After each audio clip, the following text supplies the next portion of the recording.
Yes, sir.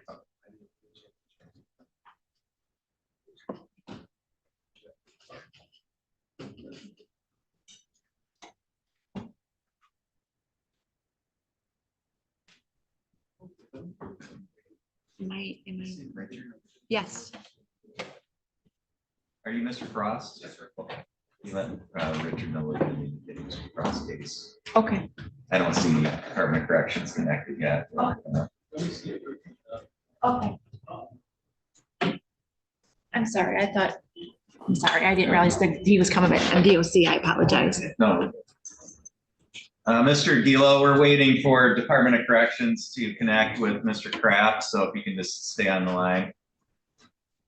That'll be fine, Judge. Okay, thanks. Oh.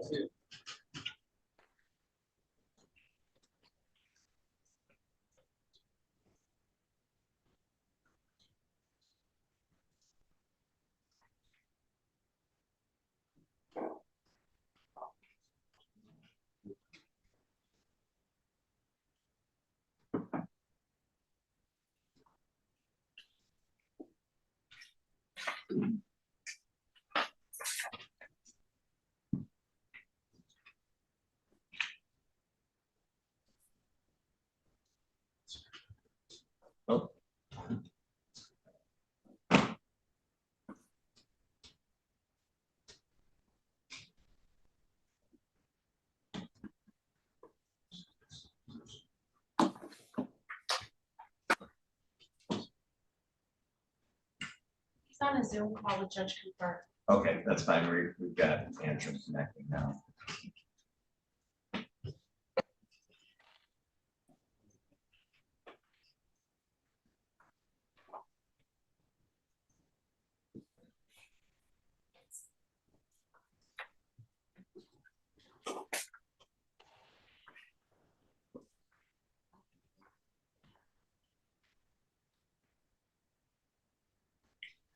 Sorry, I know I'm ahead of schedule here, Mr. Trush. I was just trying to. Are you ready to proceed? I am, and in case the court is not aware, Mr. Plea is in the jail. He's the next one up after Mr. Frost. Okay. They went down to get him. Okay, Mr. Frost, if you come up to the podium, please. And Mr. Kraft there at Antrim County, we're going to start your case in just a minute. So we've got another case going, but we're going to call yours. Stay on the line there. We'll go on the record in People versus Cody Frost, case number 246726. Reflect Mr. Frost is present here in the courtroom today. This is the date and time set for sentencing in this case. And Mr. Frost, have you had an opportunity to go through the pre-sentence report and talk to Mr. Trush about that? Yes, sir. I talked to him on the phone Friday. Okay. And Mr. Trush, are there any additions, deletions, or corrections to that report? No, Your Honor. Are there any challenges to the scoring of the guidelines? No, Your Honor. Mr. Rolla, do people have any additions, deletions, or corrections? No additions, deletions, or corrections as to the body of the report, no challenges as to the scoring. Thank you. Anything on behalf of the people for allocation? Just briefly, the 10-claim situation, or in this case, to a degree more vehicle code. As I understand it, it's going to be county time, pretty much unless the code goes beyond the guidelines. And as to work camp, if employed, he gets 2 days credit. But that's a circumstance we're not going to report on. I mean, I think some jail time is appropriate, obviously, for the felony, and get on court, whether up to 2 years within the first selection. All right, thank you, Mr. Trush. Thank you, Your Honor. I think these cases are always difficult cases to sentence. And I say that because the prosecutor is accurate in terms of what the prior record is, and that's not good for Mr. Frost. The other side of that coin, though, is what he's done since this event has happened. I think Mr. Frost will openly acknowledge to you that he struggled with substances He is actively engaged in treatment and doing very well with that treatment right now. I can identify personally, I've observed him sort of in the recovery community through some of the things that I do in that community. So I know he's engaged in that community. I know he's working, he's gainfully employed. So this is a difficult case for the court to sentence. I think we have to balance the punishment element of it with encouraging him to continue with the recovery and with the positive changes that he's made. I think he's going to tell you a little bit more about some of the recovery things and the positive things that he has going right now. But ultimately, I think that the right balance is struck with the recommendation, which is county jail, but allowing him to utilize the work camp program so he can continue the positive steps he's taken forward. And frankly, if he backslides and doesn't continue to do that, he's going to serve the jail. Thank you. All right, thank you. Mr. Frost, anything you wanted to say today? Yes, Your Honor. I am truly deeply sorry for standing before you today as the problem, not the solution. I am ashamed that I relapsed and let my life spiral out of control. And I terribly regret putting my family through the misery they endure because of my addiction. I apologize to my community for being a menace. I do recognize the importance of being a good, productive member of society, and I have taken action to prove how truly sorry I am. Since the incident, I have constant contact with my recovery coach from FAN. I have attended self-help groups consistently 3 to 5 times a week, including CHS, AA, NA, FAN, or Bible study, in addition to church on Sunday, volunteering when available. Being aware of and managing my mental health and medications is critical. I've maintained and excelled at my job as a carpenter, and I've been able to pay my bills and stay current on child support. And I've maintained a perfect record with my alcohol tether. Last but not least, the miracle, my recovery coach helped me get my son back into my life. For the first time in 10 years, I have court-ordered visitation of my son. In conclusion, I plan to prove how truly sorry I am. I will prove my value to society, and I take full responsibility for my recovery, God willing, one day at a time. Thank you for this chance, Cody Frost. All right, I did read through the report, so I'm familiar with the circumstances here. Of course, I'm familiar with your past history from previous cases, as well as the information contained within this report. And yeah, I mean, I agree with what the lawyers have said here. Past history is certainly awful, the number of convictions that you have, and it certainly provides the court with some reason to find that, you know, this is just a continuing pattern that's going to continue forward. It sounds like you are making some strides now to work on your problem, which is underlying all of your criminal convictions.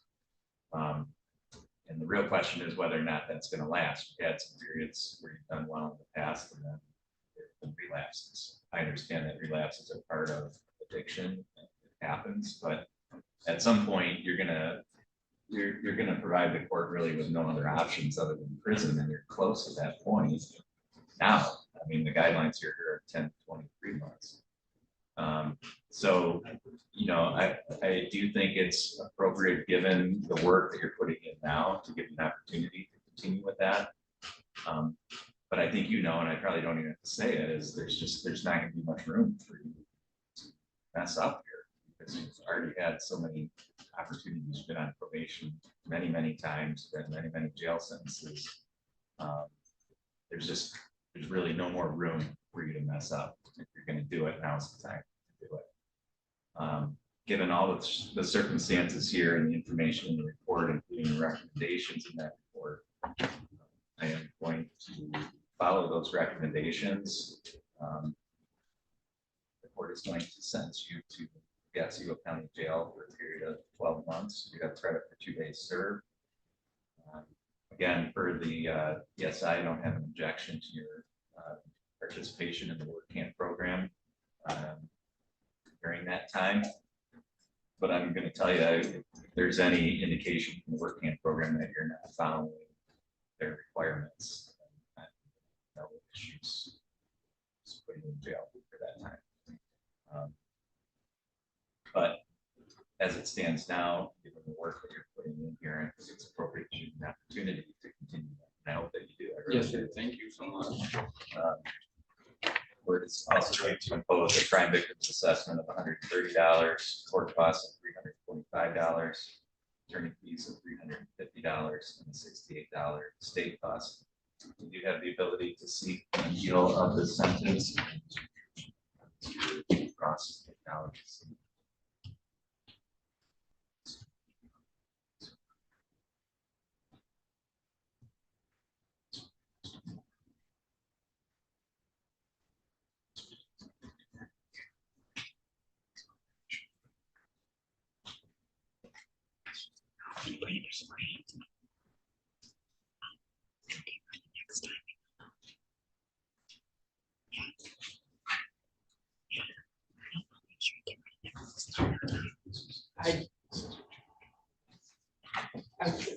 I wasn't able to speak with him this morning. I am in the process. I had a doctor's appointment yesterday and I have another one scheduled the 18th to get my medication changed.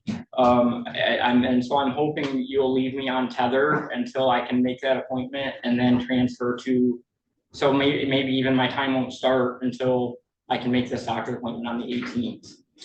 It's for the Sublocade and my Wellbutrin comes back for Jessica Van Wolfen as positive for meth. And so she has to wait, send that off with with Jessica, she lets me be free until she gets that result back. But if I go to jail, they're gonna make me sit until I get that result back. And so I have a doctor's appointment on the 18th to get the Wellbutrin changed and to get a Sublocade shot. So I don't have to deal with Suboxone.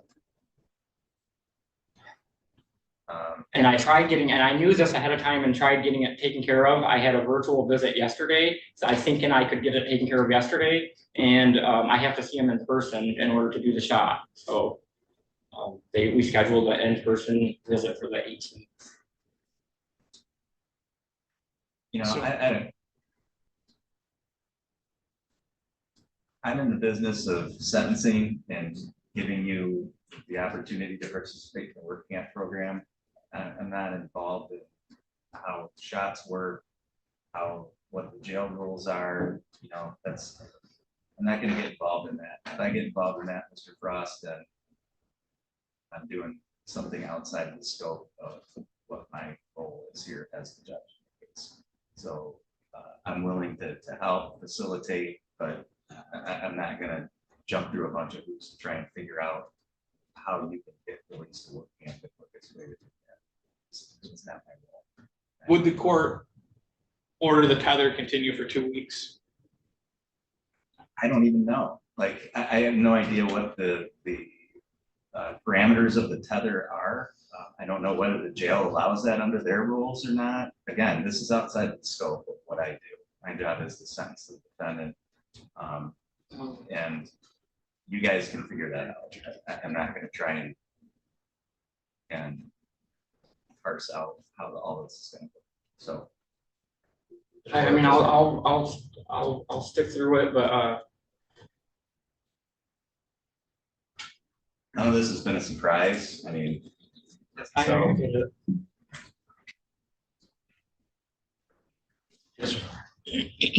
Yeah.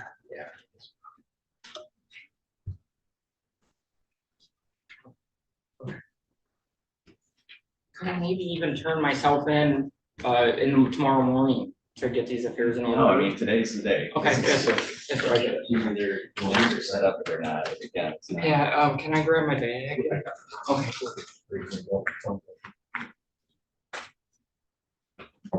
Can, are you heading over there?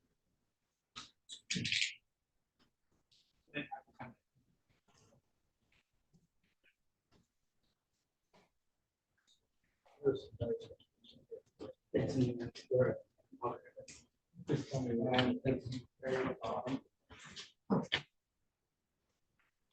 right, Mr. Kraft, we're gonna need you, I don't know, you might need help from one of the corrections officers to unmute on your end, please. Okay, great. Sir, is your name Brandon Kraft? It is. All right, we're on the record in People versus Brandon Kraft, case number 246727. The record should reflect that Mr. Kraft is present today by video from Antrim County Jail.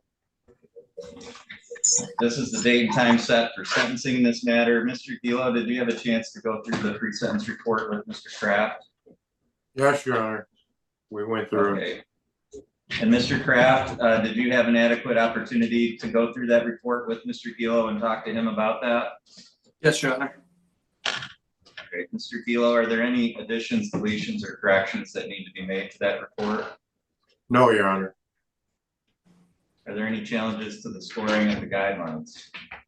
No challenge to the guidelines. Thank you. Mr. Rolla, do the people have any additions, deletions, or corrections? For the record, Your Honor, I know that people with additions, deletions, or corrections as to the audit report and challenges as to the scoring. Anything on behalf of the people for allocution today? Very briefly, Judge, it's the first felony situation, it's possession, not, I don't have to discuss issues that our county faces, nothing, and the abuse thereof. It's a recommendation of jail with 2 days credit. That's appropriate. It's my understanding as well that as the defendant has been able to post his bond in Antrim County construction judge. Yes. Thank you. Thank you, Mr. Trush, or I'm sorry, Mr. Gilo, anything on behalf of Mr. Kraft today? Well, Your Honor, my client's taken responsibility for what happened here in Otsego County. As well as you know that he's taken responsibility in Antrim County and has pending other pending cases. Obviously, my client has had a drug issue with respect to committing these crimes, and he's readily admitted that he did have that drug problem and that he did commit the crime. So I'd ask the court to take that into consideration with respect to any sentencing in this matter. Thank you. Thank you, Mr. Kraft. Anything that you wanted to say today? Just that since I got in trouble over there, I've been to treatment successfully, and I'm continuing treatment in jail. And I'm also going to be a father in November, so I'm trying to get better for that. But that's all. Thank you. All right, thank you. I did review the report, so I'm familiar with the circumstances that bring you before the court today. I'm also familiar with your past history and circumstances based on the information that's contained within that report. I've reviewed all of that. Looking at the circumstances as a whole, Mr. Kraft, you don't have a serious felony record at this point. You've had a couple jail sentences, but your record isn't too serious at this point. Of course, that's not counting what you got going on there in Antrim County, and I'm not sure how those charges will be resolved. But based on the circumstances in this case and your history at the time that these charges occurred, the court finds that a sentence within the guidelines, in the middle of the guidelines, is an appropriate sentence to address both your conduct and your past history. The court is going to sentence you to 6 months in the Otsego County Jail. You do have credit for 2 days served. That time would run concurrent with any time that you're serving or will serve in Antrim County. The court is going to order a crime victims assessment of $130, court costs of $325, attorney fees of $350, a DNA testing fee of $60, and a $68 state cost. You have the ability to seek an appeal of this sentence. If you haven't already received it, the court is going to provide you with some paperwork that explains to you what your appellate rights are, as well as how to request a court-appointed attorney to help you with any appeal. Mr. Rolla, is there anything further that we need to address on the record today? Mr. Gilo, is there anything further that we need to address today? No, Your Honor. All right, you are remanded to the custody of the county at this time. Kraft, and good luck to you going forward. The court is going to disconnect. Thank you.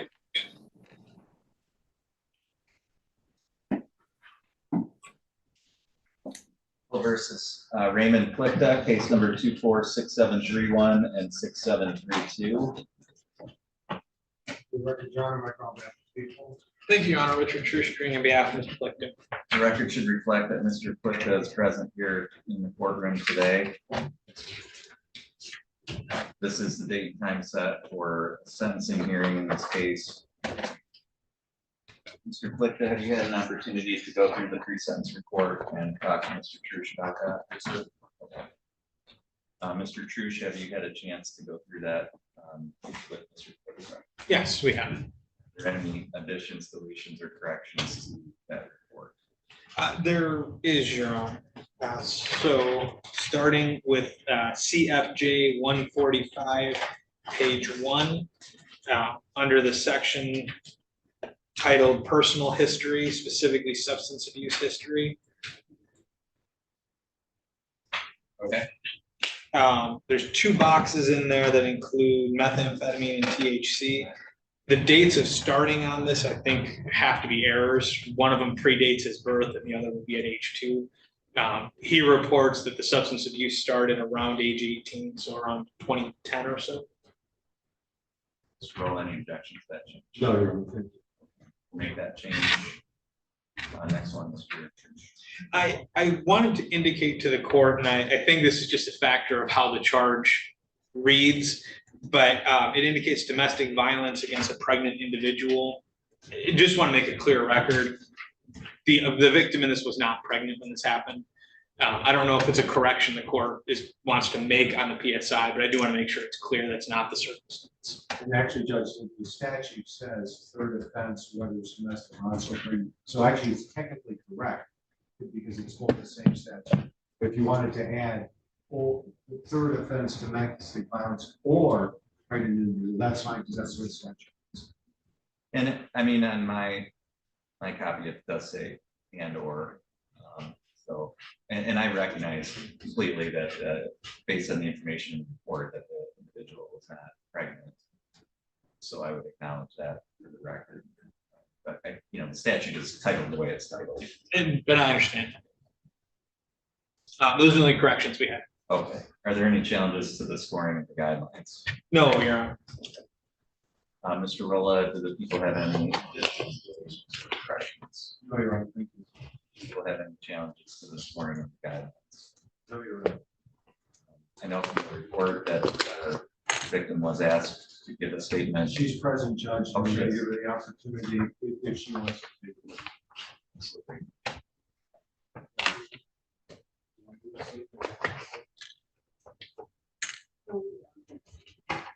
Mr. Trush, if you can.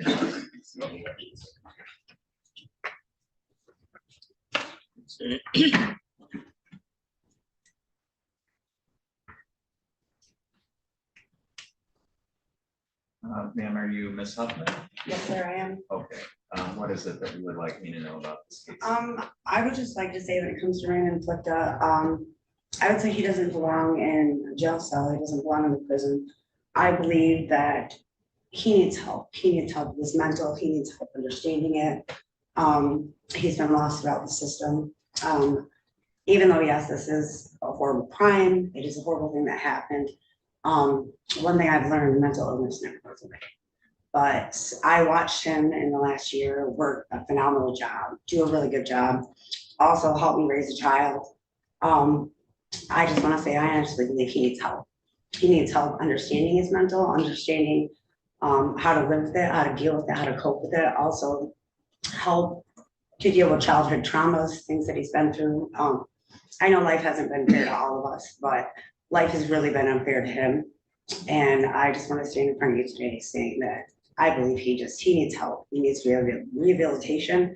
And I think throughout jail and prison, I don't think that's helped him at all. That's all I have to say, Ron. Thank you. I appreciate your statement today. Mr. Rolla, anything you want to say before allocation today? Judge, this is a situation we're talking about a 6th felony, defendant's only 31 years old. And I understand the circumstances of the victim, taking that into consideration, there's a recommendation in this case of jail time as opposed to prison time. And I think that that's appropriate, and we have no objection with following that. With the 42 days for it.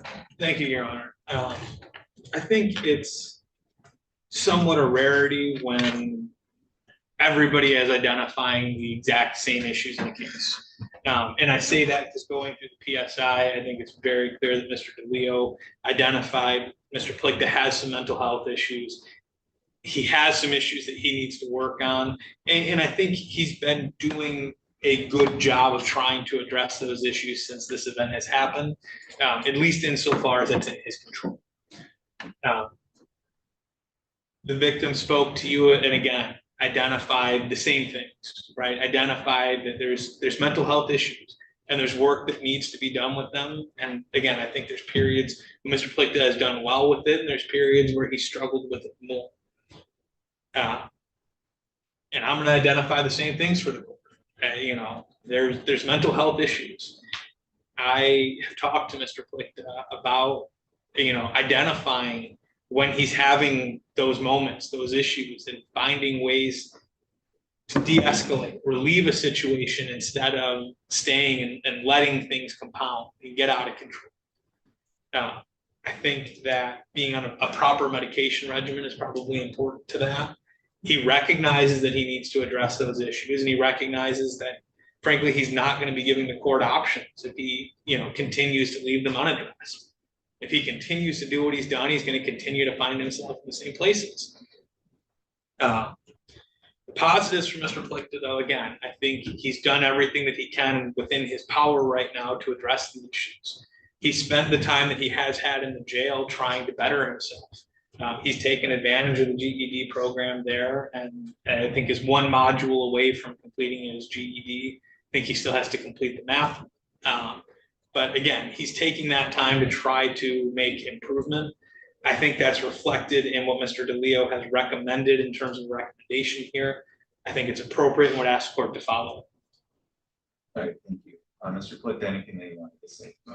Yeah, I'd like to apologize to you, Your Honor, in the court for my wrongdoings and my actions. I'd also like to apologize to the victim for the way I treated her, as I'm thankful for going to jail to give me time to realize that I need to be more consistent in taking my meds and about going to my mental health counseling appointments. I take full responsibility for what I did wrong and accept the consequences I received. So. All right, thank you.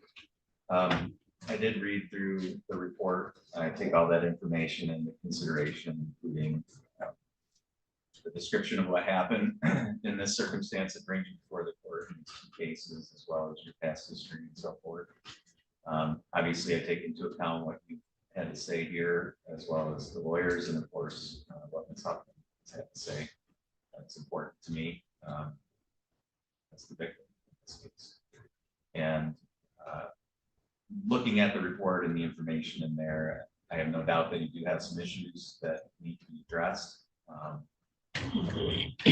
lot of the way that people act when they're adults is driven by experiences that they've had through their life, and when those are bad experiences, it leads to bad behavior as an adult, unless it's addressed. And there's multiple ways you can do that through therapy, through medication, and usually a combination of those things are what's going to help.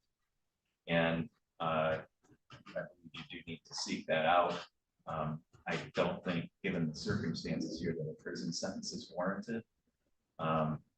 I think a jail sentence at the lower end of the guidelines is going to give you an opportunity to seek that help quicker than you would be able to if you were sent to prison. But the fact that you do need to address those issues doesn't negate your wrongful conduct. It doesn't mean that there isn't a punishment or consequence for your actions. And, you know, regardless of whether the court ordered you to participate in some type of counseling and treatment, ultimately you've got to do that yourself because you want to stop being in the situation that you're in. And I hope that at some point you're going to get to that point where you're tired of this and you want to get help so that you have the tools to result in a better outcome when you have issues. So all that being said, I think the recommendation for jail time is appropriate in this case. The court is going to sentence you to 10 months in the Otsego County Jail. As to count one in file number 6731, you have credit for 142 days served in that file. Court is going to order crime victims assessment of $130, court costs of $325, attorney fees of $350, $68 state costs.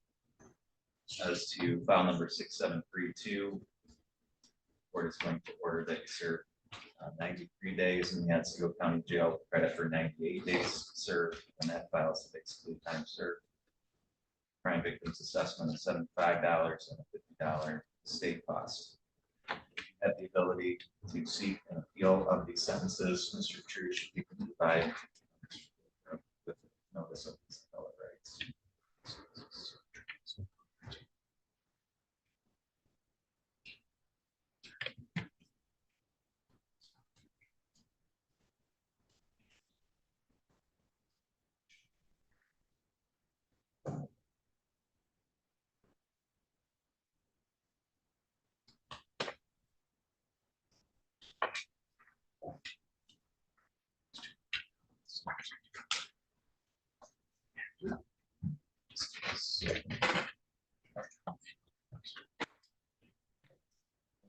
Your Honor, I have the executed appellate rights for 246731.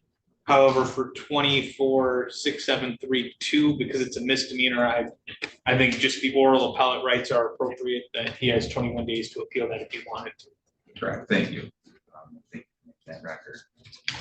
Would you like to go forward?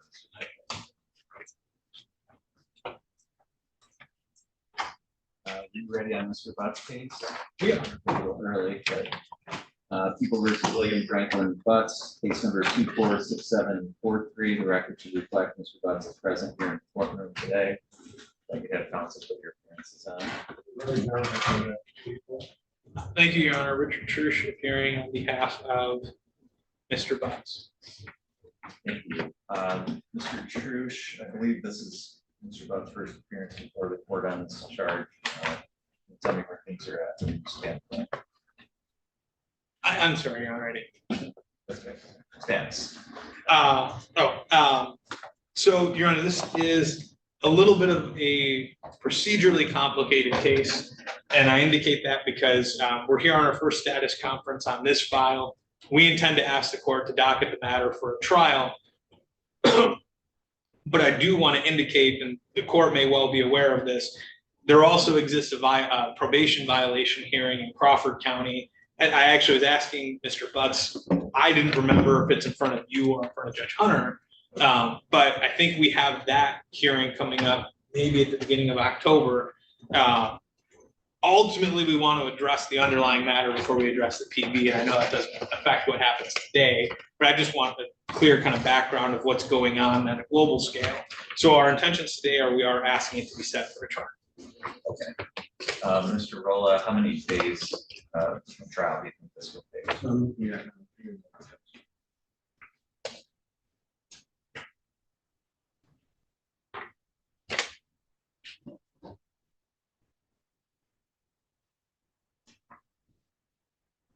Looks like we have 1, 2, 3, 4, 5 witnesses.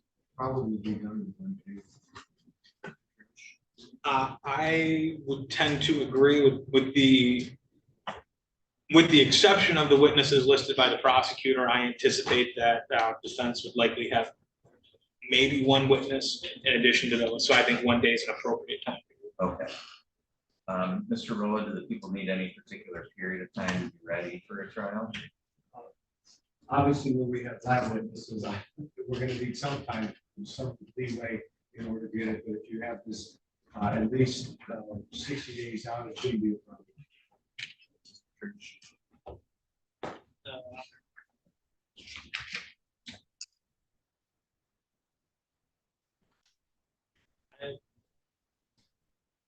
I mean, I don't have any objection to whatever time frame the court wants, but I don't think there's any lab witnesses necessary in this. The allegation is home invasion. Oh, I'm sorry, Judge. My apologies. Yeah, I looked at one of the witnesses. I saw the name. I thought it was a lab. It turns out it's not. So it may be one where we can do it within less than a month. I wouldn't schedule any less than 30 days. I don't think that'll be possible. Okay, so the court will set it for 1 day jury trial at 60 to 90 days. We'll set this for one final status conference prior to the trial date. That'll be cut off. So Mr. Butts, to the extent there are any further discussions about a plea, that final status conference will be the last day of that. Okay. Okay. And then Mr. Rolla, are you anticipating any motions being necessary prior to trial? I don't see any right now, Judge. Mr. Church, I do not anticipate any. to the extent either side has any final status conference date, need a motion cut off as well. Mr. Rolla, any other dates that we need to address? On this case. Mr. Church. No, Your Honor. Mr. Gus, do you have any questions about how we're going to proceed on this case? Thank you.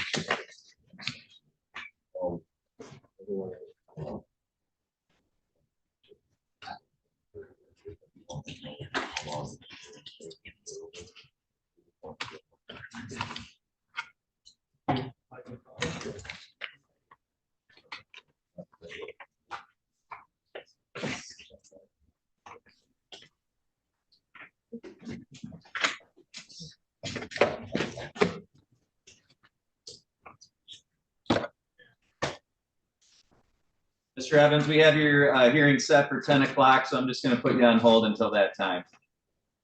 Okay, okay. Mr. Trush, you have Mr. Fick on here. Court will call People versus Zachary Fick, case number 246747. The record should reflect that Mr. Fick is present here in the courtroom today. We have counsel put your appearances on in this file. Thank you. Thank you, Your Honor. Richard Trush, appearing on behalf of Mr. What is the status of this file today?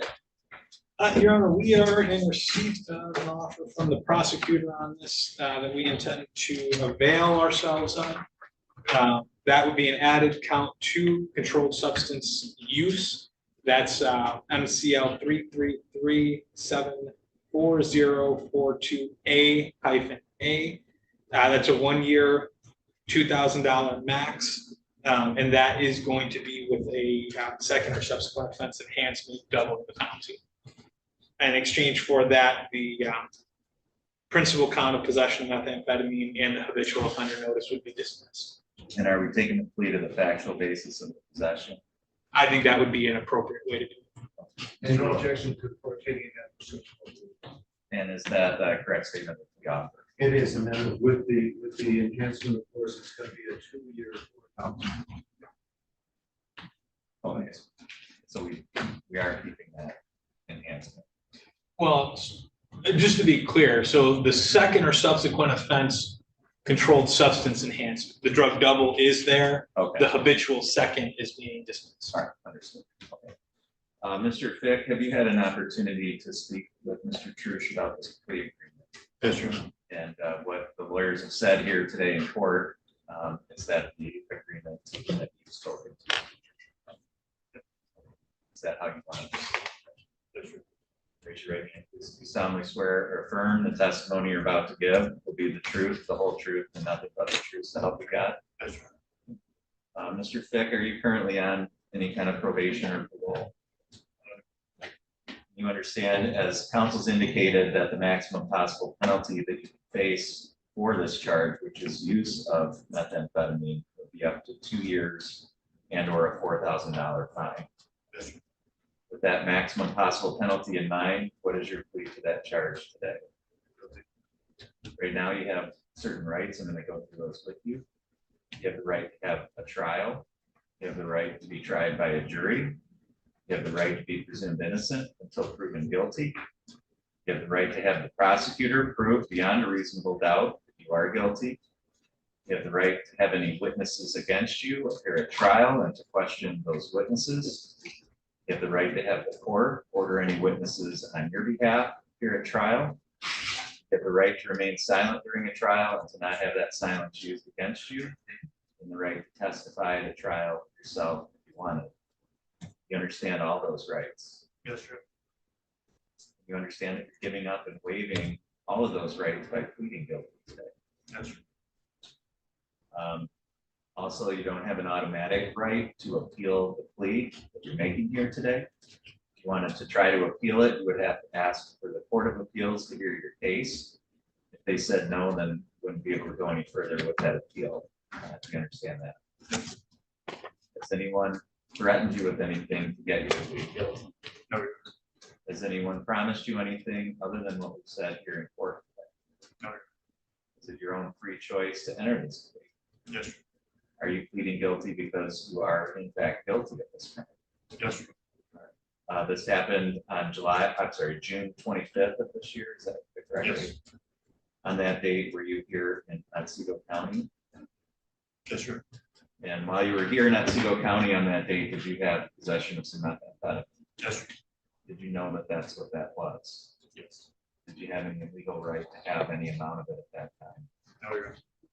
Had you previously been convicted of possession of a controlled substance back in 2020? Yes. Mr. Roller, are the people satisfied with the factual basis? Yes, Your Honor. Thank you. Yes, Your Honor. Mr. Rolla, are the people aware of any threats, promises, or inducements other than what's been placed on them? More than none, Your Honor. And are the people satisfied that the court has complied with statute? The court will only take notice. Yes, Judge. I am satisfied. Mr. Fick, the court finds that your plea is knowing, voluntary, and accurate. The court is satisfied that there is a factual basis to support a finding that you are guilty of this added count 2. The court will accept your guilty plea. The court will set this for a sentencing hearing. You'll be notified of the date and time of that hearing. It's important that you stay in touch with Mr. Church between now and then. Before you leave today, you're going to meet with Mr. Leo from the probation department to set up the time for pre-sentencing hearing. Yes, sir. That's all for today. Thank you.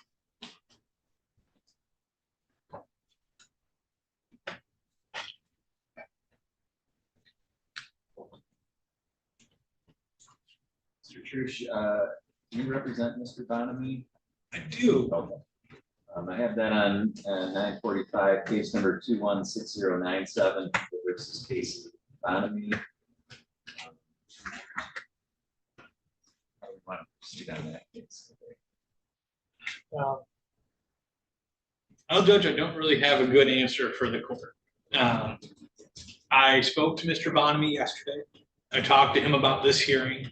In addition to that, we arranged to have Judge Cooper address a bench warrant that was issued out of the district court, frankly, because Mr. Bonamy was concerned he was going to get arrested and came here today.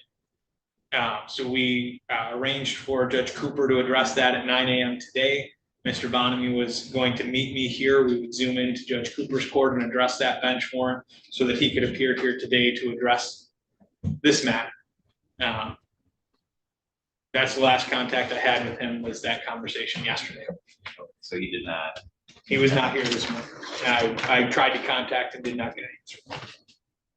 And Mr. DeLeo, I know you're not the supervising agent on Mr. Bonamy's case, but do you have any information? I do, Your Honor. After he posted bond and was released, Agent Davis did have some contact with him. He had only instructed him to her 15th of August, he failed to do that. She then instructed him for the 2nd of August. Then for some of that communication, he was trying to do this in the hospital.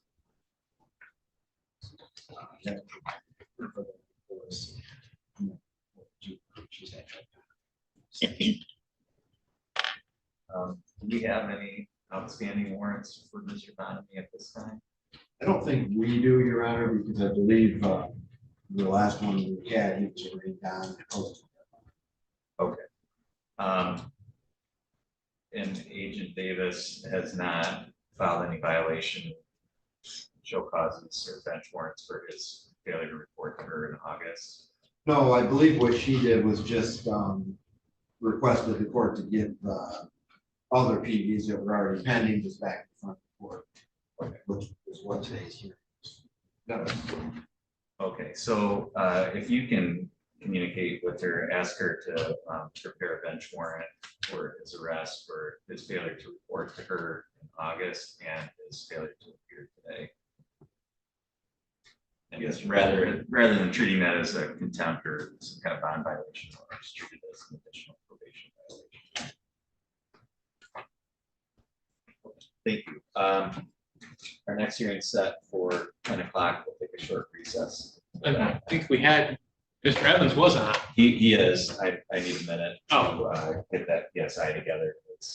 I was going through the challenges and my paperwork's all over the place. So. Understood. Maybe let's take about 10 minutes. And we'll be back. All right, please.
Mr. Evans, are you able to hear me okay? Yes, sir. Yes, sir. Okay, we're on the record now in People versus Jason Evans, case number 236554. The record should reflect that Mr. Evans is present today by video from the Department of Corrections. If I could have counsel put your appearances on the record. Thank you, for the record, on that. Thank you, Your Honor. Richard Trish, on behalf of Mr. Evans. Thank you. Mr. Evans, just before we get started, I know we addressed this before, but I want to make sure that nothing has changed. You understand that you do have the right to have this hearing in person here in the courtroom in Otsego County, and that if you wanted to exercise that right, I would sign an order to have you transported here. Yes, sir. Yes, sir. Okay, and are you willing to waive that right and have that hearing by video as we're doing? Yes, sir. Okay, thank you. Mr. Evans, did you have an opportunity to go through the pre-sentence report and talk to Mr. Trush about that? Yes, I did. Do you need any more time to do that before we go forward today, or are you ready to proceed? I'm ready to proceed. Thank you. Mr. Trush, I know that there's a challenge to the scoring of OB12 and OB15. Before we get to that, are there any additions, deletions, or corrections that need to be made to the body of the report? There is one issue that I would raise for the court in regards to corrections. It's on CFJ 284A. And it is in description of the offense narrative. Okay. I'm looking at the second paragraph. Second to last sentence indicates, and this is in reference to a discussion with the CI in regards to the case. Information was provided regarding drugs he was selling, guns in the home, and where Evans hides narcotics. I think that's a misleading statement. This is a recorded conversation. The recording is part of the discovery pack. The statements that the CI makes in regards to guns is that she has not seen any guns in the home. So, I mean, it's not technically an untrue statement what's contained in the PSI. I don't think it really accurately represents what the CI indicated in that recorded conversation. With all due respect, Your Honor, people would disagree. The statements are not inconsistent at all. The CI said, although they knew where things were being hidden in the home, they didn't personally see any of the guns. I don't think you see any inconsistency at all, and I see no reason to change it. All right. Well, first of all, the weapons don't form the basis for any of the sentencing offenses in this case. Given the information in the report, I don't find the weapons issue to be particularly relevant to the court's sentencing decision today. Given the statements of Mr. Evans' father in relation to those guns and how they were kept, I don't think that I haven't heard the recording, but from what the lawyers are telling me here today in the record, I don't think the statement in the report is inconsistent. I'm not going to order that it be altered, but certainly the court will take into account to the extent that it is relevant to sentencing the clarification that you've made here, Mr. Trush. Any other corrections in addition to deletions? No. Okay. Then the first challenge to the scoring is as to OB12. It's currently scored at 10 points. Your argument is that it should be scored at 0 points. Just as a point of clarification, based on your brief, are you challenging that variable as to all 3 counts? So, I mean, the specific challenge that I'm making is as to counts 2 and 3 specifically. I think there's an argument, frankly, that it could be challenged as to the maintaining of a drug house. But in candor to the court, I don't think I'm successful on that. So, okay. So, and just for clarification, when you say counts 2 and 3, you're referring to the information. correct. So the 2 possession counts. Right. Okay. And maybe we should call them that for clarification, because in the PSI, it's charge 1, 2, and 3. Of course, it's different numbers in the information. So. Counts 2 and 3 of the information, which are 2 possession charges, your challenge is the scoring of 10 points as to those 2. Correct. Okay. Any record that you wanted to make of your argument in the addition to what's in. Just very briefly, I think the argument's pretty straightforward. I didn't get a response from the prosecutor, so I'll go over the basics of it just because I don't know if maybe he didn't have an opportunity to review it. It's not uncommon necessarily that I don't get a response, but still. I think that the record was very clear when we did the plea. We provided the court with 3 different reports to form the basis for the charges. Supplemental report 1 was provided to provide the basis for 1 possession of methamphetamine. Supplemental report 2, I believe, was provided for the other basis for the 2nd possession of methamphetamine. And then an affidavit of probable cause was provided for the basis for maintaining the drug house. The dates of those are crystal clear within them. It's about a month's time, I think, that lapses between supplemental 1 and supplemental 2. And then we have a several month gap before the next one occurs. So by definition, in order to be a contemporaneous felony act and score, it has to be within 24 hours. I don't think we have that here. Again, in my opinion, I think that's crystal clear. Thank you, Mr. Rowan. Again, Judge, I don't think there's an issue in regards to 2 and 3, the report dates or the incident dates that they are. This is more sort of reflected that would not apply to. Okay, so as to the 2 possession charges, the challenge to OB-12, the court has to find by a preponderance of the evidence that there are 3 or more contemporaneous felonious acts. Those are acts that occurred within 24 hours of the sentencing offense and acts that did not result in a separate conviction. The court is to look beyond the sentencing offense and consider only separate acts or behavior that did not establish the sentencing offense. Those are underlying criminal acts, not the number of crimes that could have been charged arising out of it. In this case, I think we do have an issue with regard to a 24-hour time frame. Obviously, there were a number of felonious acts that were taking place on or about the times that the sentencing offenses occurred. But I don't think the court has sufficient evidence to find that 3 or more of those took place within 24 hours of each of the 2 possession charges. So for those reasons, the court finds that the challenge should be sustained. And so the court will order that OB-12 as to the 2 possession charges be changed to 0, which then changes the OB score to 5 and reduces the OB level to 1. That's the charges. Is that correct?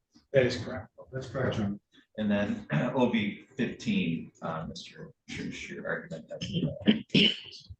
So again, Your Honor, I think this argument is relatively straightforward. We provided the court with 2 different case sites to it. This is an offense variable. It is specific to the offenses. In this case, the offenses that were pled to did not contain a delivery. Now, I do think that the offense variables can allow the court to kind of look beyond what we're calling the charge, right? So in a scenario where something is pled down from, for example, say a delivery to a possession, but the core of what it is still a delivery, I think the court can still look at the substance of the offense. In this case, the substance of both of the possession offenses, frankly, are trash pulls. It's substances that are found in the trash that Mr. Evans takes out. That forms the basis for both of those possessions. I don't think by a preponderance standard, the court could find that those specific offenses have any indications of delivery in them. So again, considering that we have to look offense specific here, and then again, looking at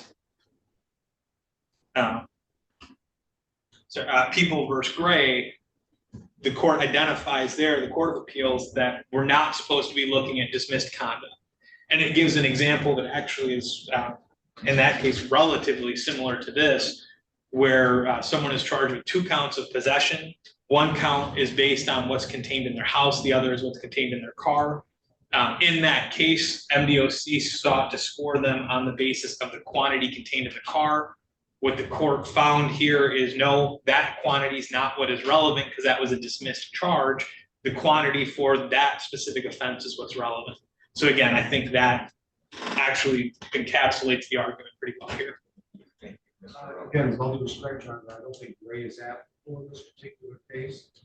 The basis for the possession, in this case, showing the intent to possess with intent to deliver the trash pull. In addition to the residues, also, when they did the search in the defendant's home, scales, bags, and perhaps of most importance, as indicated in the PSI, the defendant denied using any controlled substances. And so he's either possessing them to give to somebody else or possessing them with the intent to sell to somebody else. And also, Gray was in a situation where the basis of the court accepting the plea was effectively a pled down from the higher offense. Gray doesn't, I don't think it's even applicable in this particular case. I think it's more correct, especially in light of the fact that we have a situation where the defendant also pled to maintaining a drug house where these drugs are being used and or sold for that purpose, again, indicating that it's trafficking. All right, I did have a chance to look at, and again, we're dealing with just the 2 possession counts here, right?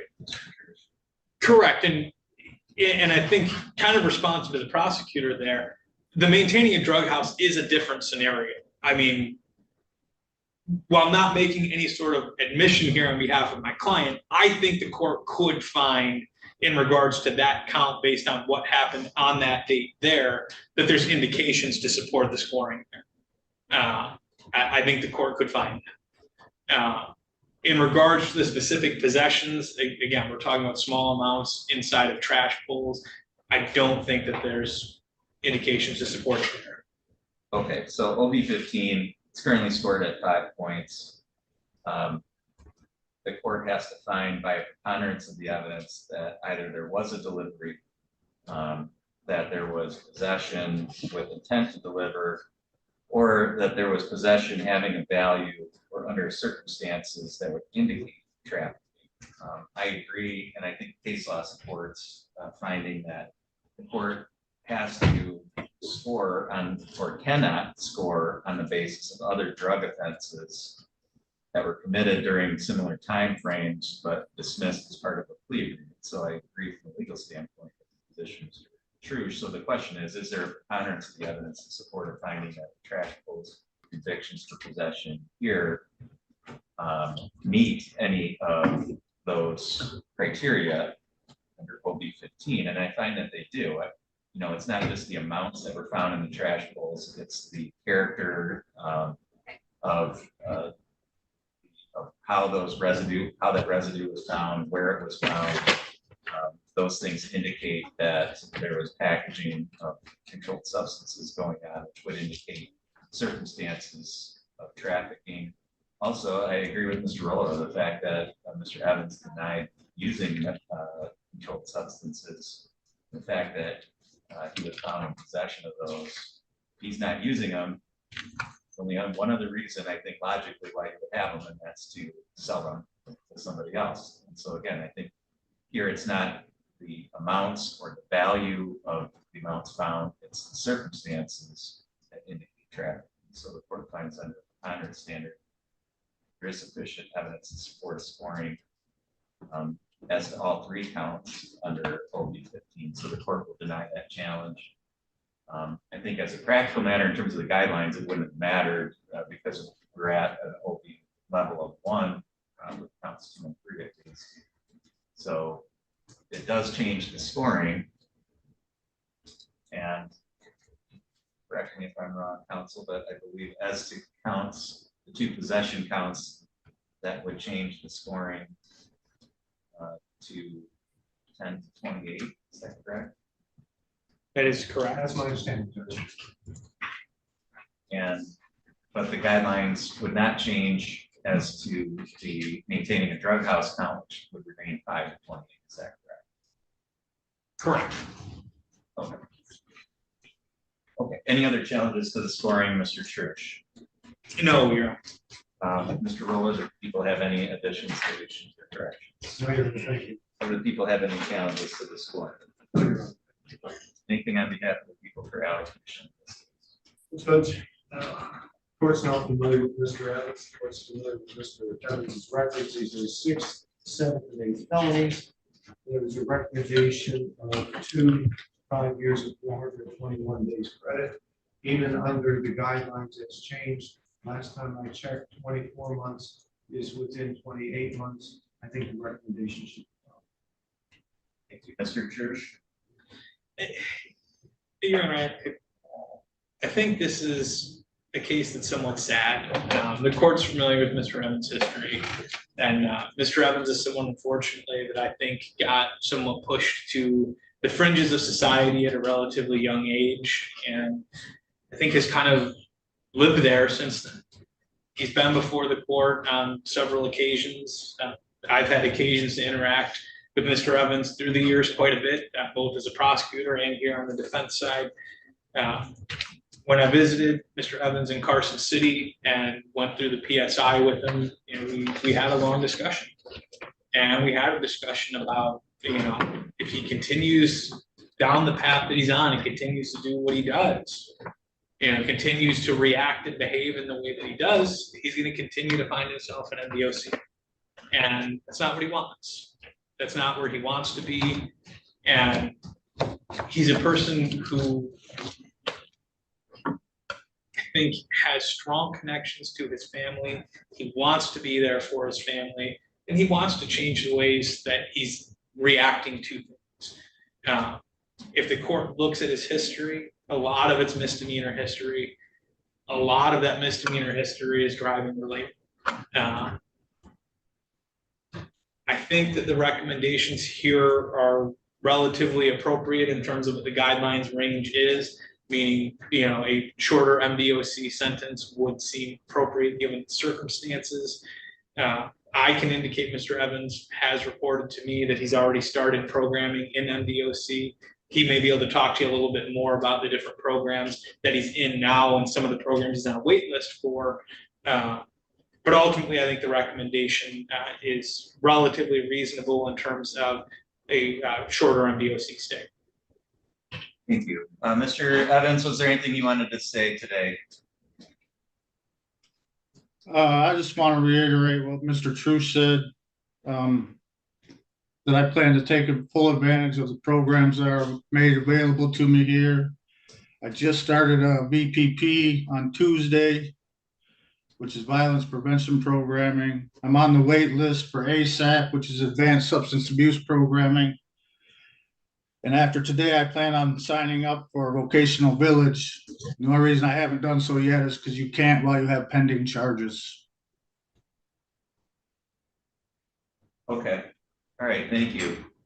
Mr. Evans, I did read through the pre-sentence report. So that gave me some familiarity in addition to the police reports that I read for the plea hearing in this case, with the facts of the charges that bring you before the court today. Obviously, I'm familiar with your background and history based on other cases. And, I think what Mr. True said is very accurate. You've had a long history of being unwilling or unable to follow the law and just the basic rules of society and our community for a long time.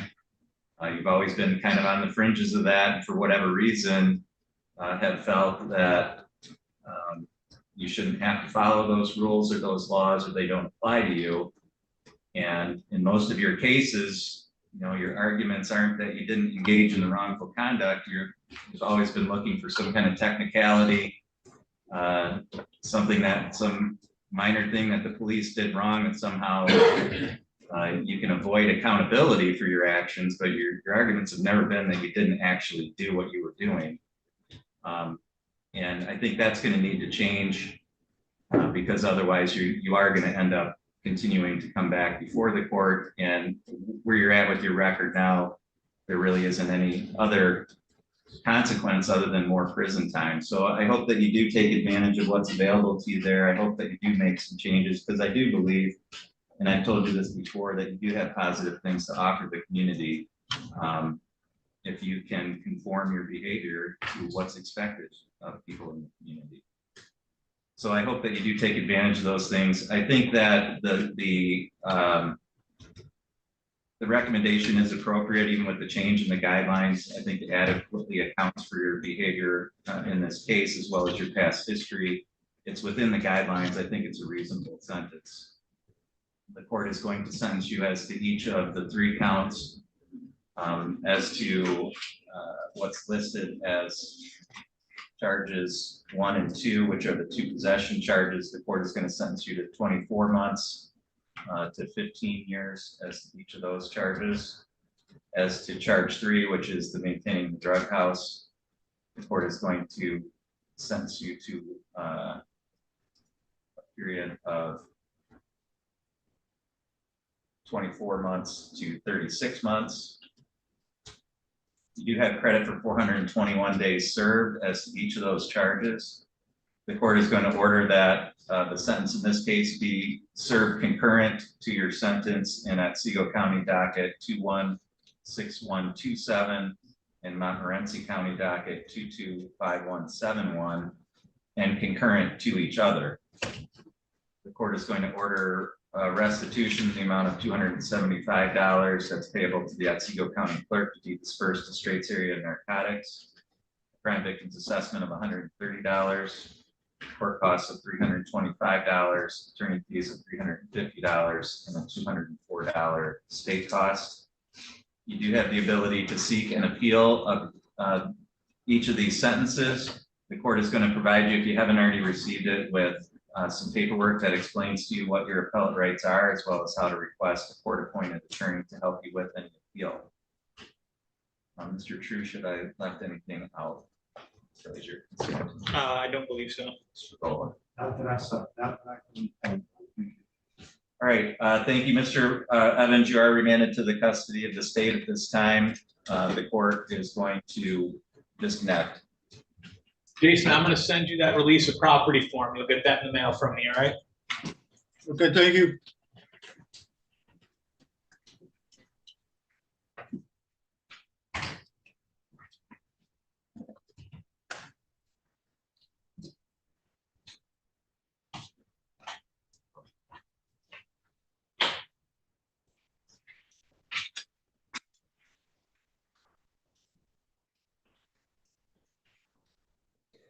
Mr. Kwiatkowski, were you ready with your client? I am, Your Honor. Good morning. We'll call People versus Jamie Allen Rushell, case number 24708. Record should reflect defendants present here in the courtroom today. Can we get counsel for your case? Thank you, Your Honor. Mr. Rushell, you can come right up to the podium. Kwiatkowski on behalf of Mr. Rushell, Your Honor. This matter has been adjourned, I think, at least 3 times. So are we ready to proceed today, Mr. Kwiatkowski? We are, Your Honor. At this time, we have not reached a resolution. I would indicate to the court. I guess I didn't have this matter adjourned 3 times. I think we were here once and we had a docket call pushed out. There was, I guess, a cell phone that was seized, taken into evidence and then dumped in order to get the information that was not cherry picked in this cell phone. I had to get an expert who went down to Lansing, who had set up time to MSP to review this matter, get that download. That happened about a week and a half ago. I'm still waiting on an expert's report with respects to that. So I can respond to 1, the search warrant, 2, Mr. Rola's other acts motion, and also maybe provide some defense for my client in respects to the information that was on that phone. So there are some things that I'm still seeking some, I guess, time to look into, but the court would like to set this on a trial docket. We have no problem with that. And in the interim, maybe we can put it in a docket call to have those things done. My client did inform him. He's got right to that speedy trial, and if the court wants to do a waiver of that or have him acknowledge that on the record today, we can certainly do that as well. Well, I mean, and I understand that there's been things that have needed to be done, but it's been found over in March. It's now September, and I think I need to get it on the docket for trial, and we need to get a plea cutoff set so that Very good. we have some movement one way or the other. Because we've just been consistent with pushing it down the road. So in terms of trial, Mr. Rolla, how many days of trial do you think people would? Judge, we have 1, 2, 3, 4, 5, 6, 7 witnesses. I think it's probably to be a 2-day trial. I'd also note for the record that we had a circuit court status conference on April 15th, May 8th, June 17th. And as the court indicated, there was an original adjournment requested by defense back on April 15th. We're still waiting for that information. Mr. Kwiatkowski, do you think 2 days is enough? I'd say 2 days would be sufficient, Your Honor. And Your Honor, for the benefit of the record, there was a plea offer in this case to drop the habitual enhancement. That's the offer in this particular case. All right, so the court is going to set this for trial 90 to 120 days out. Mr. Kwiatkowski, if you are objecting to the admission of the evidence that Mr. Rolla is proposing to admit, then you would need to file an objection and contact my office for a hearing date. Have a hearing. And I anticipate doing that, Your Honor.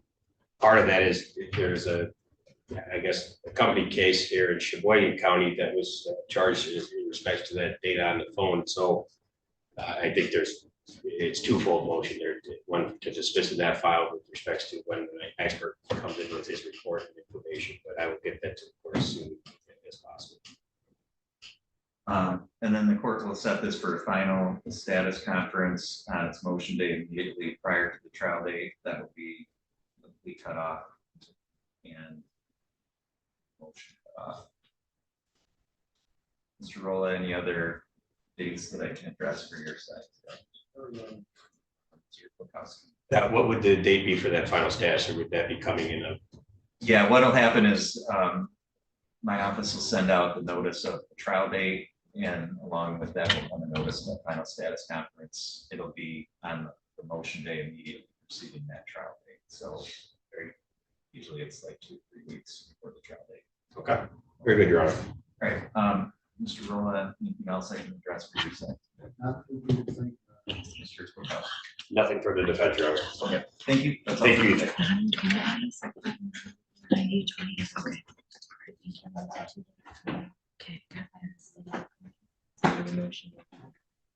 Okay, great, thank you. Sir, can you tell me your name there at Department of Corrections? Joshua Bell.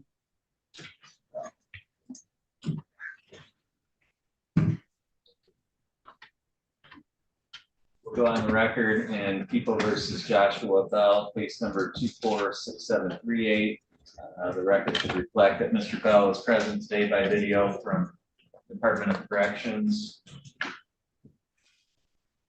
And set for status conference, executive counsel, put your appearance on. Thank you, Your Honor. Richard Church. Yeah, Mr. Bell. And Mr. Church, can you tell me the status of this case for the defense standing? Your Honor, I'm not really sure how to proceed in this matter at this point. The last conference we had, I had indicated Mr. Bell had moved from the county jail. I think it was Sheboygan's County Jail, maybe, or Charlevoix's, into MDOC. We needed an adjournment because we hadn't really had an ability to communicate since he'd been at MDOC. Since that time, MDOC has not allowed any contact with him. I've tried to arrange things via telephone. I've tried to arrange things via video communication. I even tried to arrange things via in-person visits. And at every turn, I've been denied. Frankly, I prepared a motion for the court to hold MDOC in contempt, but honestly, I don't want to go down that road, and I don't think that benefits my client in a meaningful way. But I mean, I really don't know what to do at this point. Have they given you a reason why they're not allowing the contact? So, as far as video and telephone, they basically told me that they just don't arrange those. As far as the in-person visits, they did offer to allow a visitation at 8 p.m. on a Friday evening if I drove, the 3 hours down there, which was just not feasible. And what facility is Mr. Bell at? He's at Egler at present, Okay. I believe. Is that correct, Mr. Yeah. Bell? Yes. I tried to arrange to see if I could meet with him when I was down meeting with Mr. Evans at Carson City, because they're relatively close. I mean, they're only about an hour apart, which is certainly better than, 3 hours I have to drive. Otherwise, I really just don't know what to do in this matter. I did receive last week a JPEG email from Mr. Bell. I responded back to it. I don't know if he got that response though, given, again, the timeframes of it. We do have an offer in this matter, but again, I haven't been able to have a lot of discussion with him about that offer. Sorry, I did, while Your Honor was, I believe, out of the office, Judge Hunter signed a writ to have him transported here physically for this hearing, so I might be able to talk to him in that way. MDOC denied that writ as well. And that's the latter, that's what I was gonna comment on, at the request of the court. As our office had been advised on the 27th of August, the issues with, which defense counsel just indicated on the record, our office did prepare a writ of habeas corpus that was served. I, obviously, Mr. Bell is not your first clue. So I guess that speaks for itself.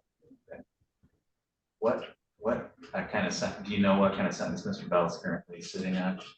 I believe that he had, when I last looked, somewhere, I think it was about a 2-year sentence and maybe 18 months or so left. Does that sound about right?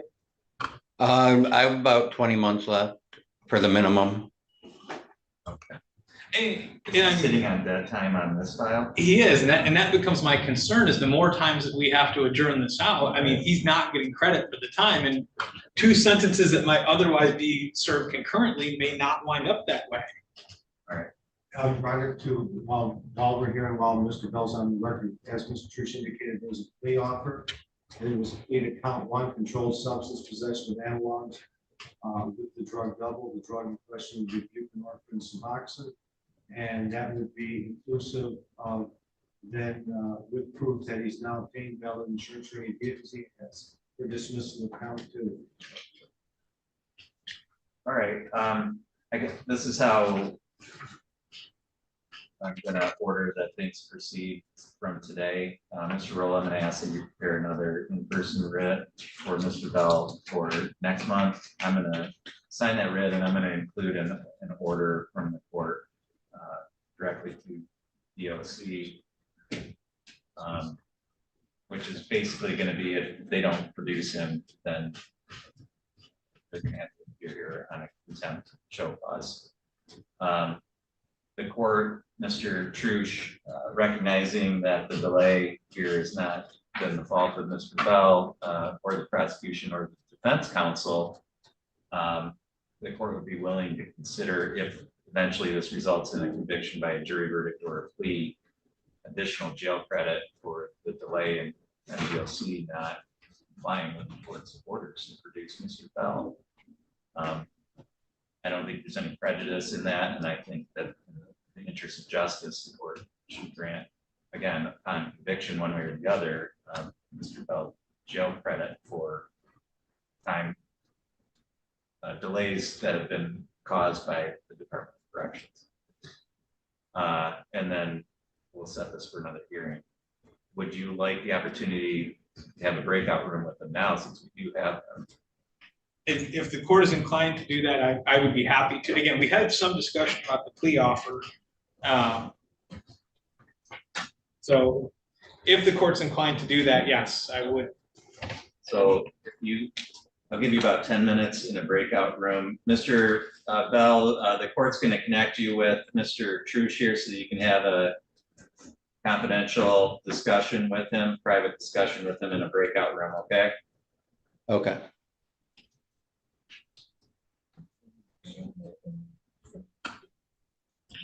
Paying attention.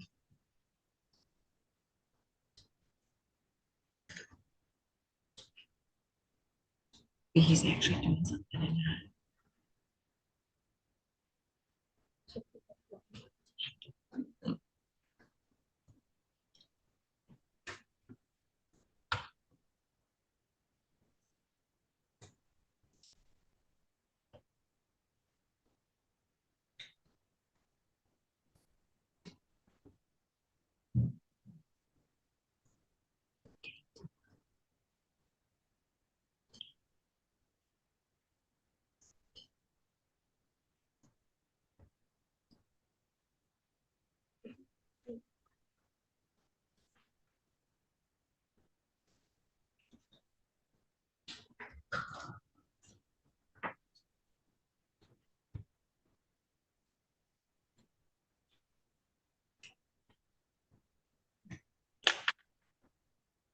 Okay, Mr. Trush, if you can keep the meeting to about 10 minutes. I see we do have Mr. Massigill at 10:45 connected from Roscommon Jail, but I'm going to place you into a breakout room right now. Okay, excellent, thank you.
Okay, we're back on the record in Mr. Bell's case. Mr. Trush, did you have a chance to speak with him? I did, Your Honor. And we would like to adjourn it a month and have him transported in person. Okay. All right. So Mr. Bell will take the appropriate actions to be able to move forward with your case. Mr. Rolla, anything further on this matter? No, Your Honor, thank you. Mr. Bell, do you have any questions at all? No, Your Honor. Okay, thank you. That concludes this hearing and the court's going to disconnect this time.